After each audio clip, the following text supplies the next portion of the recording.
Welcome to அம்மாவின் அடுப்பாங்கரை ரகசியங்கள். இன்றைக்கி நம்ம பார்க்க போகிறது மீன் குழம்பு.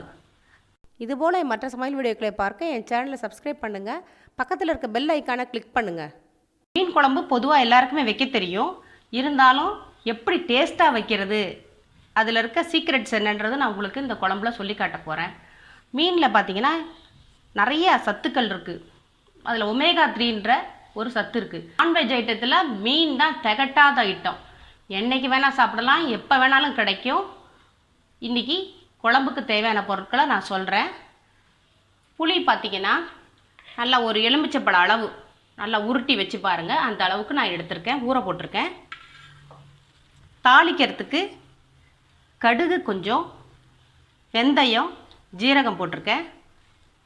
ஒரு வெங்காயம் வதக்க போகிறேன் போட்டு, பூண்டு தக்காளி போட்டு வதக்கிட்டு, அதுக்கப்புறம் இங்கே பாருங்கள், மிளகாத்தூள் 1.5 ஸ்பூன் போட்டிருக்கேன், மல்லிப்பொடி 2 ஸ்பூன், குழம்பு மிளகாய் தூள் 2 ஸ்பூன் எடுத்திருக்கேன், மஞ்சத்தூள், உப்பு, சின்ன வெங்காயம் ஒரு 10 வெங்காயத்தை மிக்சியில் போட்டு அரைச்சி வச்சுருக்கிறேன் நான். அதுக்கப்புறம் இதெல்லாம் இப்போ மிக்சியில் அரைச்சி நான் குழம்போடு சேர்த்துக்க போகிறேன். சின்ன வெங்காயம் வாங்கிட்ட பின்னாடி தான் நீங்கள் மீன் குழம்பு வைக்கணுன்னே நீங்கள் நினைக்கணும். அதுதான் டிப்ஸே. ஃபஸ்ட்டு சின்ன வெங்காயம் ஒரு 10 எடுத்து வச்சுக்கணும். ஒரே ஒரு தேங்காய் சீல் இருந்தால் போதும். தேங்காய் நிறையா போட்டிங்கன்னா மீன் குழம்போட டேஸ்ட்டு மாறிடும் உங்களுக்கு.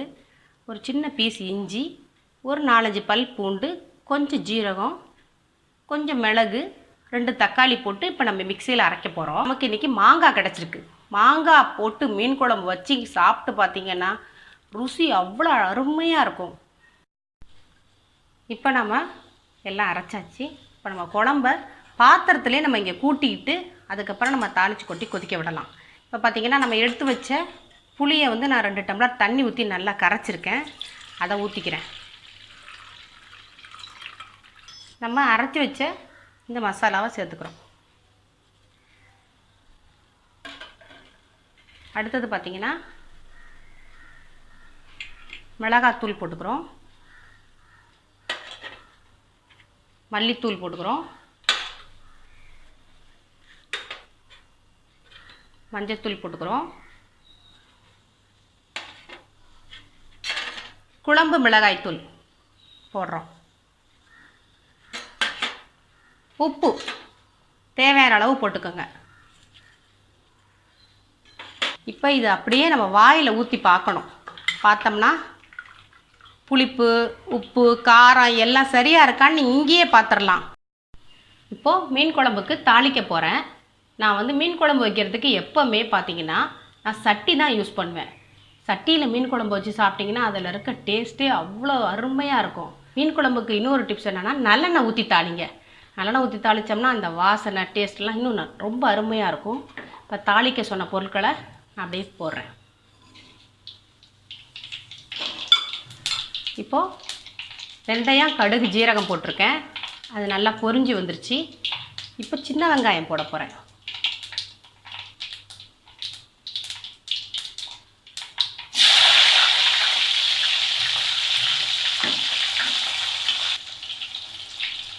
அடுத்தது பூண்டு போடுறேன்.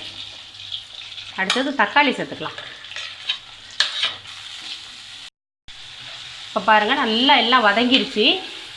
இப்போது நம்ம கூட்டி வச்சுருக்கோம் பாருங்கள் குழம்பு. இந்த குழம்ப நம்ம எடுத்து ஊற்ற போகிறோம். இப்போ பாருங்கள் குழம்பு எப்படி இருக்குன்ட்டு. மூடி போட்டு ஒரு 10 நிமிஷம் கொதிக்கட்டும். நம்ம வந்து இதில் மாங்காய் சேர்க்க போகிறோம். இப்போது அரைச்சி வச்சுருக்க சின்ன வெங்காயத்தை சேர்க்குறேன். கீரி வச்சுருக்கேன் பச்சை மிளகா, ஒரு 4 பச்சை மிளகா, அதை போட்டுக்கிறேன். ஒரு 2 நிமிஷம் கழித்து நம்ம மீன் சேர்க்கலாம். இப்போ மாங்காய் ஓரளவு வெந்துருச்சு. கொஞ்சம் வெந்தால் போதும். அதுக்கப்புறம் அந்த மீன் போட்டோன்னா அந்த மீனோடு சேர்ந்து ஒரு 2 நிமிஷம் சேர்ந்து வெந்தாலே போதும். இப்போ நம்ம மீனை சேர்க்க போகிறோம். அடுப்பை நம்ம ஸ்லோவில் வச்சுக்கிறோம். வச்சிட்டோம்னா அந்த மீன் அப்படியே நல்லா வெந்து அதோட எசன்ஸ் பூரா அந்த குழம்புல மிக்ஸ் ஆகணும். ஒரு 2 நிமிஷம் இருந்தால் போதும். இப்போது குழம்பு ரெடி ஆகிடுச்சு. நம்ம பார்க்கலாம். நல்லா ரெடியாக இருக்குது. இப்போது ஒரு ஸ்பூன் தேங்காய் எண்ணெய் ஊற்றிருக்கேன். ஊற்றிட்டு கொத்தமல்லி கருவேப்பிலை கொஞ்சம் போட்டிருக்கேன்.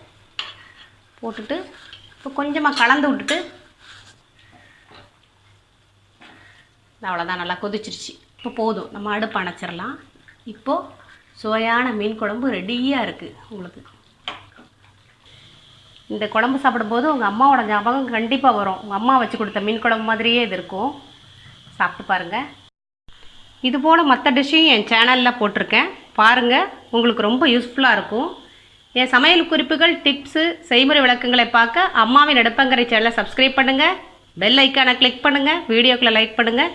உங்களுக்கு ஏதேனும் இது போல் டிஷ் தேவைப்பட்டால் கமெண்ட் பாக்ஸில் போய் சொல்லுங்கள். நான் செஞ்சு அப்லோட் பண்ணுறேன் உங்களுக்கு. நன்றி.